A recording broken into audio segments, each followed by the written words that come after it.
Goa Organics వారి skin care, hair care, wellness products కోసం AP, తెలంగాణలో డిస్ట్రిబ్యూటర్లు కావాలను వివరాలకు స్క్రీన్ పైన ఉన్న నెంబర్ కి కాల్ చేయండి. ఏపీలో పోలింగ్ ముగిసింది. ఇప్పుడంతా అసెంబ్లీ ఫలితాలు ఎలా ఉంటాయన్న దానిపై పెద్ద ఎత్తున చర్చ జరుగుతోంది.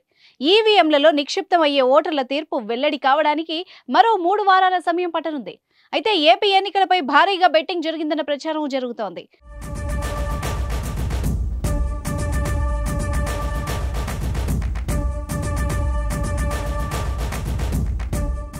కీలక నేతలు బరిలో ఉన్న పులివెందుల, పిఠాపురం, మంగళగిరి, కుప్పం వంటి నియోజకవర్గాలపై భారీగా బెట్టింగ్లు నడిచినట్టు తెలుస్తోంది.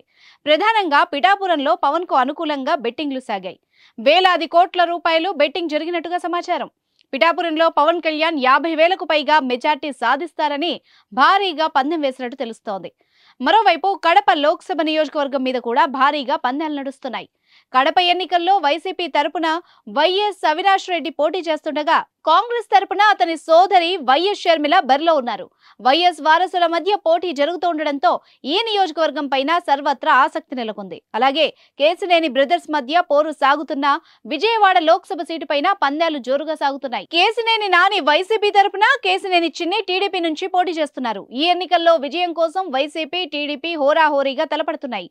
పోలింగ్ తేదీ వరకు ప్రచారాన్ని సైతం పోటాపోటీగా నిర్వహించాయి. దీంతో ఏ పార్టీ గెలుస్తుందనే దానిపైన సర్వత్రా ఆసక్తి నెలకొంది.